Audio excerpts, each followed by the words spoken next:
Hello, everybody, and welcome back to the next episode of the Legacy Cast. Thank you, everyone, for joining us, and thank you, everyone, for listening and watching. I've seen that we're getting a little bit more audience on our videos and, our videos that we post on YouTube at the Fast Fire Guy YouTube 1234 YouTube channel, and I also see that we're getting good views on from our distributor Anchor, which great for them. Very, very happy.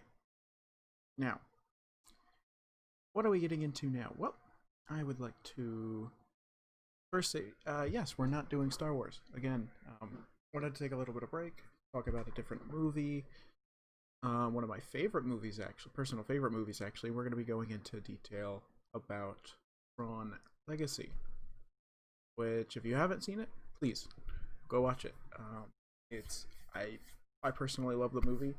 I know it didn't do too well at the box office, and I understand why some people didn't like it, but for me personally, it's one of my favorite movies. There's still one movie that's also, not as well known, but I think it's personally a really, really, really good movie that we'll actually get into for next Monday. I'll just, giving you a good hint. So, but before we begin, I would like everyone to know that here at the Legacy Cast, that I'm an idiot.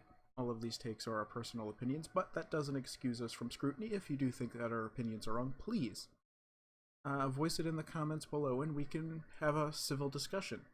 I would love to have civil discussions of that. And maybe you can change my opinion, maybe I can change yours. I think it'll be great. Anyways, this podcast will include, but it's not limited to, swearing, sexually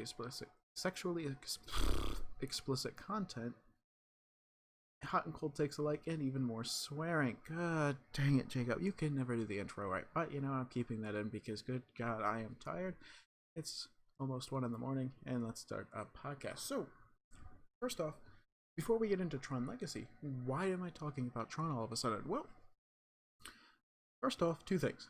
Disney in Disneyland, Florida, is actually making a Tron ride, which is really, really, really cool. So, if you haven't seen the Tron rides, they have one, and I believe in one of the, I think it's either Japan or one of the other Disneylands in, Asia that have it, and it's so cool. The way that, you sit in it, it's almost like riding, you're riding in one of the Tron light cycles, which come on, everyone who's watched Tron, we love the light cycles. Light cycles are so cool. Visuals on it are so beautiful, but it's essentially like a coaster like that, and it looks really, really cool. I remember being in Disneyland a year ago this time, and we got to see really, really cool things. When we went to, Epcot, and we went to Magic Kingdom. While I was down there, I'll get into that in a second, but we got to actually see the big billboard for the Tron ride, and I got super excited because I hadn't heard it was coming there. But I'm really excited it's coming to Florida. Why was I in Florida then? I was actually in there to get a professional bowling training session, which, if you're keeping track of our Legacy Bowling podcast, thank you for watching those as well. Those are great fun to make, and I really, really want to get into them. I really want to get into detail into more things. Anyways, so that's one of the reasons I think this is a good time to release, a Tron movie, whether it's on Disney Plus, which I think it's where it's gonna go, or whether it's out in the movie theaters. Now, what I'm very happy to see, but basically they've announced recently that they're going to be producing a Tron 3, which I heard this project was actually supposed to come out really, really, really close after, the release of Legacy, because they were expecting Legacy, to be a decent sized hit. Legacy didn't do too well at the box office, or it didn't do as expected. It did, okay for this type of movie, but it didn't do, very, very well. And the planned movie Tron Ascension was rumored to be, it was rumored to star a couple things, and it just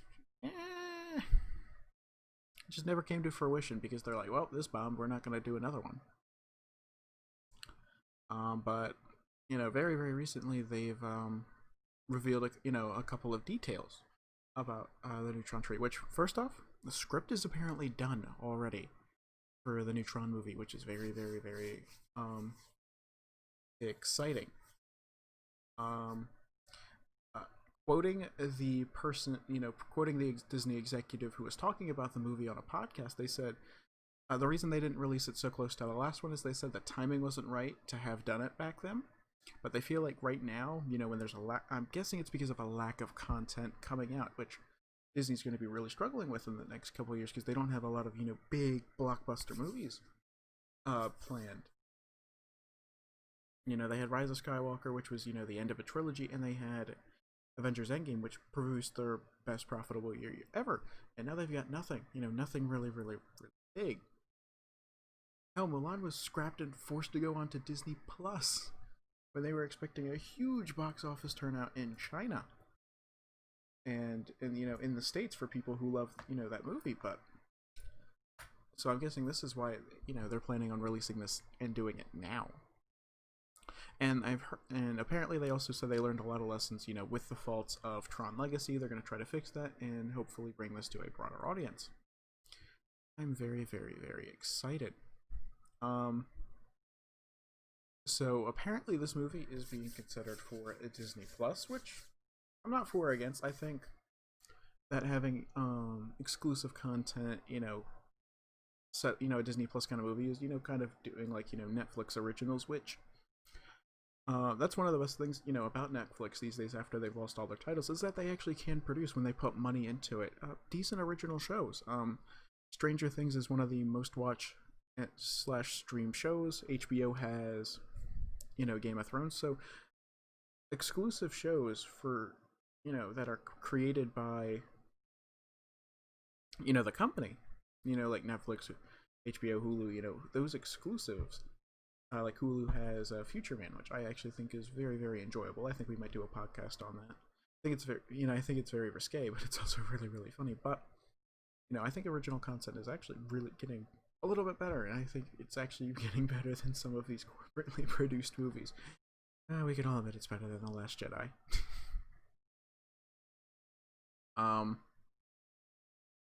So why do I think it's going to go on to Disney Plus instead of regular theater release? Well, we don't know what the virus that cannot be named on YouTube is going to be doing it, in the next couple of months, and how to producing it and everything. So it might just be a Disney Plus exclusive. And also another reason to put it on Disney Plus is that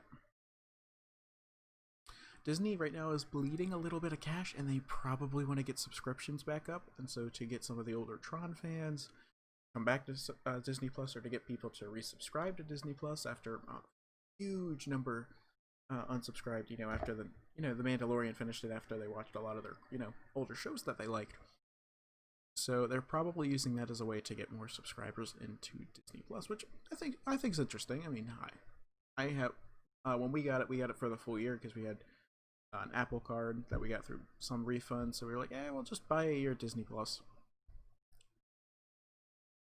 Apparently it's also rumored that Jared Leto might be starring in it, but my biggest thing about Tron 3, and it's one of the best things about Tron Legacy, is Daft Punk is coming back for the soundtrack. Daft Punk is awesome. If you want to know how much I love them, Tron Legacy is one of the few movies I've actually purchased the I've actually purchased the original soundtrack. I think the only other movie I actually purchased the soundtrack for was for the original Iron Man movie. And I don't like music a lot, so me purchasing a soundtrack from a movie, you kind of get the impression that I really, really, really like the music in the movie.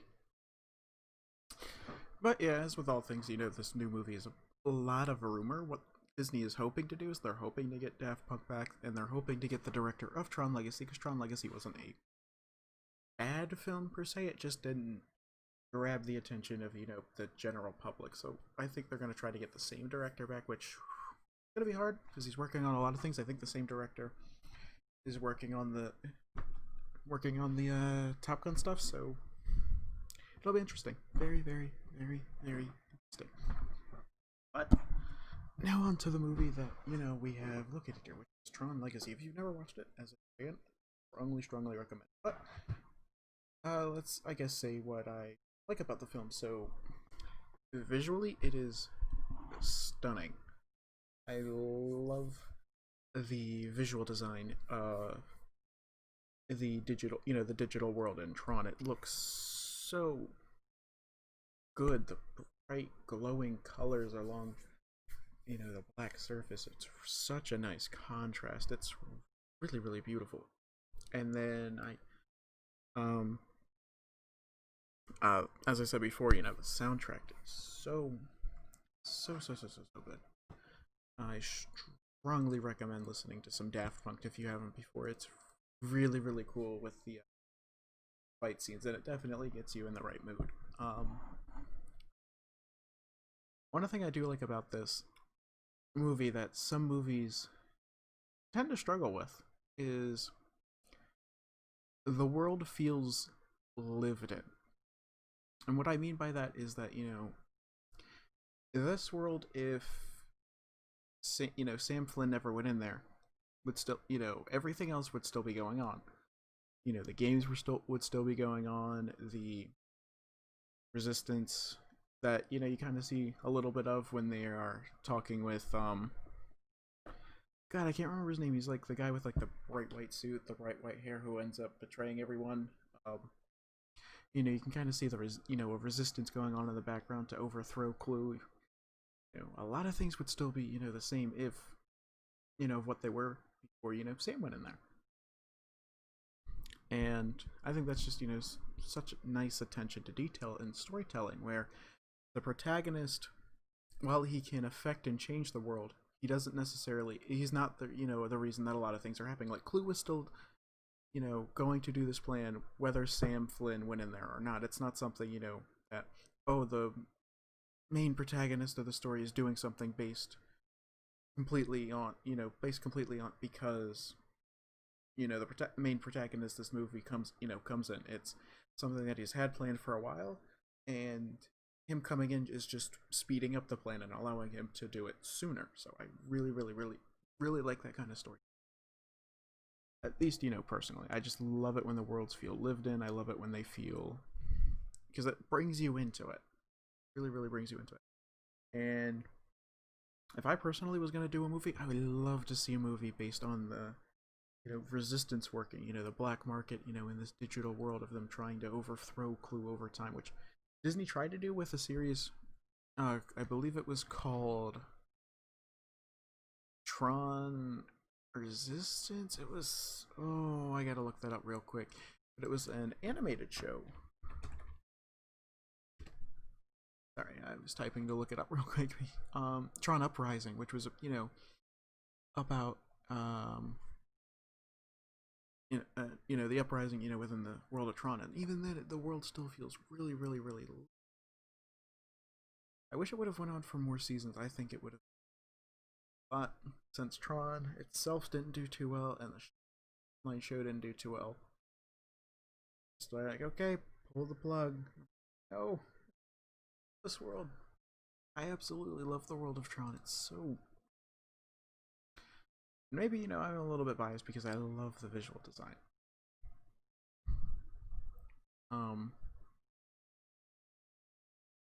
It's just so good, in my opinion. The characters, are interesting. I really like. You can definitely believe, the main villain in this. Now, what he's doing is, what he genuinely feels is right. That's one of the great things about Thanos. It's not whether you think his plan is crazy, whether it's not. It's whether you believe the villain thinks his own plan is logical, and he explains it in a logical way. He wants to bring you know he wants to create the perfect system, and to create the perfect system, he kind of like Hell 9000, he wants to get rid of the users. He wants to bring perfect data sets, or what he thinks is perfect data sets, into the real world, even though he himself isn't perfect. due to being created in the image of Kevin Flynn. You know, which is it's a very very interesting thing. That you come to realize. In the movie, it's like it's just I don't know. It's just I mean I do know, but it's hard to explain if you know what I'm talking about. I really really really um. There's, so looking at stuff, I don't think they've worked on anything live action yet, but I really really really see it. I think it's gonna be so cool. I hope they can start getting work done on it. Talking more about the uh, Tron Legacy, you can there's a lot of things in it. It goes into how someone would act, if they didn't have a family to belong to. Closest, his best friend, his dad, goes into the grid, never comes back. Obviously we find out he can't come back because portal closed, and so. But we get to see, Sam Flynn's character develop, as a young innocent kid who loves this world to someone who completely forgets about it. And then, so his face of joy when he first goes in there and he's like, whoa, he really did it. It's so cool. You get to see the realization on his face, like, so this is what, his life's worked, I guess that's something, it's, I'm sorry if I'm losing my train of thought, but I guess the thing I like a lot about it is you can definitely see the dynamic of I love the dynamic between the son and the father in this. It seems realistic. They may fight, they may have different, philosophy, and they may not, they may have had different life paths. The one that Sam took was definitely not the life path that he was on and wanted to do before, Kevin went in. That Kevin wanted for his son, but you can definitely see, even though with that, still have a loving, bonding relationship. They want work together really well in this film. So, getting into the movie a little bit, there are problems with it, but one of the things that I think the critics get wrong is that they said that this movie was playing it safe, used a lot of elements from the original movie, which I agree with. This movie and the last movie did use similar elements, to tell the story. They could, instead of telling a completely original story, but the actual process of the plot and where it goes is actually very different. The original Tron movie was more about nihilism and atheism. The programs kind of scoffed at the creator that created them, while in Tron Legacy it was more of, while users were still kind of like a mythical figure, it was more about I think more about Buddhist ideals, about now imperfection and chaos lead to perfection rather than real perfection. And you can kind of see that in this movie with Clue trying to create the perfect system.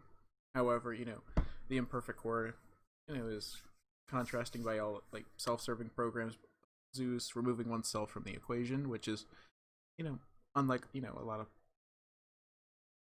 a lot of the other programs, and so I think it's something they get a little bit wrong, but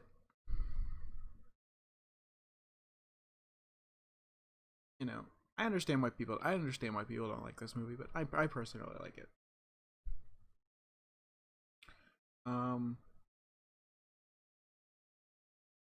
yeah, I think most people's problems with this movie are probably focused on a couple things about how Tron Legacy was really really focused on the technology and the visuals, which even today the CGI still holds up really really really well, which is really hard to do.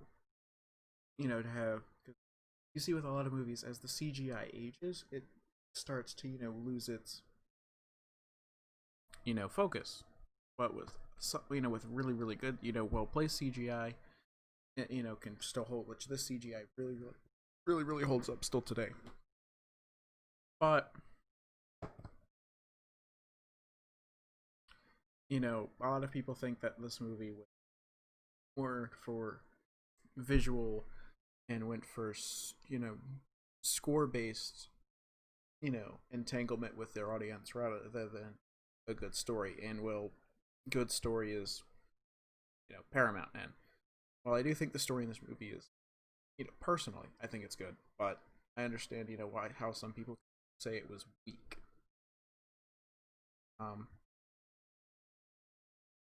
And the acting in it, well, I think it's okay. It just wasn't standoutish or like really great. While I do like the characters and I do like the acting, it's it's just on top of having an okay plot and okay actors. You can kind of see where Disney was like, well, you can kind of see where audience and critics were like, well, looks really good, it sounds really good, but how it looks and how it sounds doesn't match the acting doesn't and the plot don't match how good it looks, and which led to the mediocre perform. Well, it didn't perform bad at the box office. It just didn't perform as what Disney wanted. Which around the same time, this is when they were having the big successes with the Pirates of the Caribbean franchise, and they were going to turn this into something similar, and it just didn't work out. So that's why there weren't more Tron movies. I think there are good lines in this movie though. One of my favorites is like in reference to talking about companies, how it's like, what's the difference between this year's version of the program and last year's? Oh, put a 12 on the box. So wow, that's really funny because it's really close to what he does today with Madden or he does with NBA.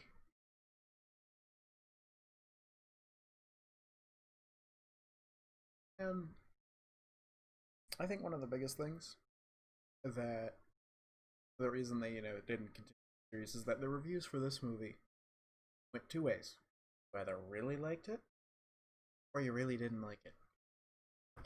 It's kind of one of those things where it's not there was a real big middle group that people thought it was okay but forgettable. No, it went two ways. It went either really well or really bad. And there's a it's debatable.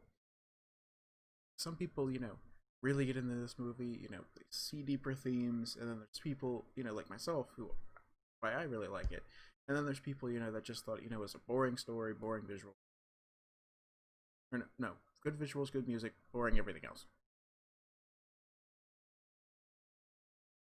So I think that just about wraps it up. This movie, I know this podcast is going to be a little bit shorter than what everyone's used to, but there's not as much to talk about as a lot of stuff we're talking about in an entire trilogy or remaking an entire trilogy, entire like episodic series like we did with Avatar. But this it's like one single movie, a little bit hard, especially by myself, to go on for 30 plus minutes, but I really wanted to do this, get this out there. Sorry if it just sounds like rambling, but hopefully we can do better in the next episode. Thank you all for watching, and I hope to see you guys in the next episode of the Legacy Cast. And listening as well. Listening. Thank you all to listening too. Bye, guys.